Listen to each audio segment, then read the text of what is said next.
Hey guys, welcome back to Wonder Feast. आज हमारे Bhutan trip का डे 2 है और आज हम ट्रैवल कर रहे हैं फुनसिलिंग से भूटान की कैपिटल सिटी थिम्पू।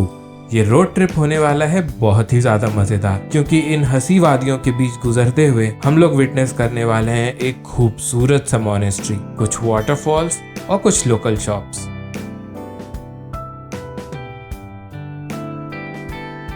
तो गाइस, हम लोग पहुंच चुके हैं हमारे पहले डेस्टिनेशन पे। यह है सांगे मिक्योलिंग मॉनेस्ट्री। अभी हम मॉनेस्ट्री के बाहर खड़े हैं और जरा यहाँ का नजारा तो देखिए। और बारिश ने तो खूबसूरती में 4 चांद लगाए। तो चलिए अंदर से देखते हैं मॉनेस्ट्री कैसा है।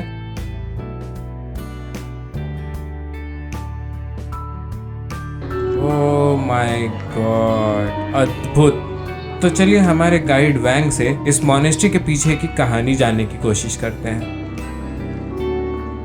Okay, right now we are here at Milarepa Lakang, and Milarepa, he is known for one who got enlightened in one's lifetime. And the story goes like this: as soon as his mother gave birth to him, his father passed away, and their world were taken over by his mother and his aunt and uncle, where they were not looked up properly by uncle and aunt. And in order to take a revenge against them, his mother sent him to learn a black magic, where he performed a black magic and killed many people. And later he realized his sins, and he went to a master known as Lapa to clear off his sins. And where the master instructed him to build a 90-story building, which is actually we can see in the Tibet, and the one you can see over here is also a same that we can see in the Tibet. And to clear off his sins, his master instructed him to build it again and again. And finally, when he done with this building, it was graced, and opening ceremony was done by his master Mapa. And that's all about his story. And we have a story about him, Milarepa, and the hunter, where he converted the hunter into a Buddhist follower. That's all. Thank you so much. So that's the story of the monastery, and this is almost 9 stories. 1, 2, 3, 4, 5, 6, 7, 8, and this one is 9.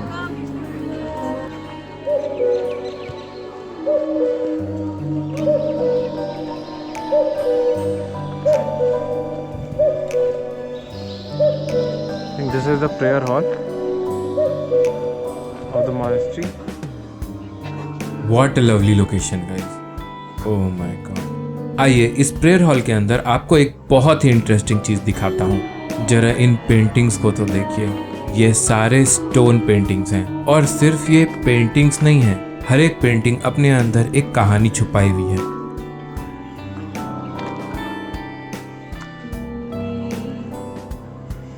जिसमें से एक ये painting है जिसके roots Bihar के बोध गया से भी जुड़े हैं। तो आइए मिस्टर वैंग से सुनते हैं इस पेंटिंग के पीछे की कहानी।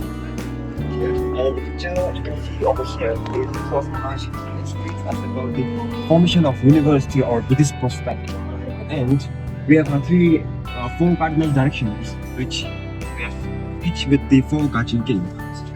In the east we have Yokosun, the king who holds a lute, and in the south we have a king known as Pagyalpo, who holds a sword in his hand. And in the west we have a Chinmizang with a bulging eyes, who holds a stupa. And in the north we have Namtosi, also known as the god of wealth, where he holds a mongoose in his hand. And this explains us how the universe is formed. And in the south, our universe lies in the south region with Bodh Gaya in the center, where all the people will have a head shape of X. Okay, so this one is Bodh Gaya at the bottom, and these are having Which explains that which head of X. signifies that Okay. we have an opportunity to practice the Buddhism. What a beautiful structure. Even if you don't know the religious significance of it, you can just come here to absorb the peaceful vibe. मैंने आज तक कोई भी ऐसा monastery visit नहीं किया है जिसके पीछे कोई कहानी नहीं हो। जैसे हमारे मंदिरों में जो हमारे पुराने मंदिर हैं जिनकी बहुत ज़्यादा मान्यता है, उनके पीछे भी बहुत सारी स्टोरीज होती हैं। जैसे वैष्णो देवी की अलग कहानी है, जगन्नाथ पुरी उनकी अलग कहानी है। वैसे ही मैं जितने भी मॉनेस्ट्री विजिट किया हूँ, हर मॉनेस्ट्री के पीछे कुछ न कुछ रिलीजियस स्टोरीज होते हैं जो कि काफ़ी इंटरेस्टिंग होती है। तो अगर आप कभी भी किसी मॉनेस्ट्री में जाएं तो उस मॉनेस्ट्री के बिहाइंड क्या स्टोरी है, उस मॉनेस्ट्री को क्यों बनाया गया है, ये अगर आप जानने की कोशिश करोगे तो आपको बहुत ही ज़्यादा इंटरेस्टिंग, बहुत ही ज़्यादा मज़ा आएगा। This is what actually I do whenever I visit a monastery. तो इन खूबसूरत रास्तों पे आगे बढ़ते हुए हमें मिला हमारा पहला वाटरफॉल। हमने हमारी गाड़ी को यहाँ कराया पार्क, ढेर सारे फोटोज खिंचाए और ये ब्यूटीफुल नज़ारों को बस अपने आंखों में कैद करते चले गए।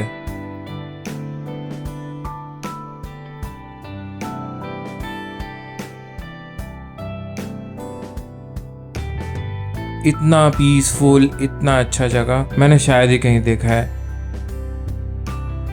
ये जो आप छोटे छोटे देख रहे हो, ये एक्चुअली जो भूटानीज लोग हैं उनकी अस्थियां हैं। ये उनकी अस्थियों को किसी खूबसूरत जगह पे, किसी वाटरफॉल के पास या किसी वैली के पास रखते हैं, अपने एंसेस्टर्स के जो एशेस हैं।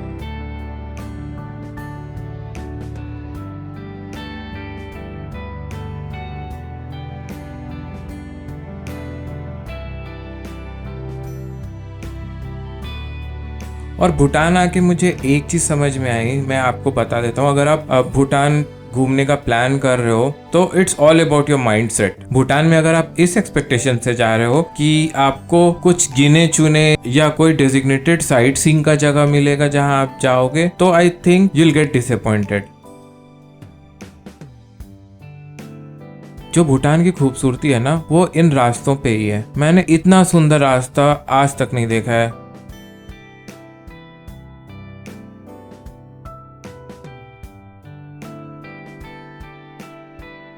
इतना सुंदर रोड ट्रिप। मैं बहुत सारे पहाड़ों पे गया हूँ, मैं इनफैक्ट पहाड़ों पे 4 साल मैंने बिताया, बट ये जो रास्ता है ना, ये जो दिख रहा है, जो हम लोग अपनी आंखों से विटनेस कर पा रहे हैं, दिस इज समथिंग डिफरेंट।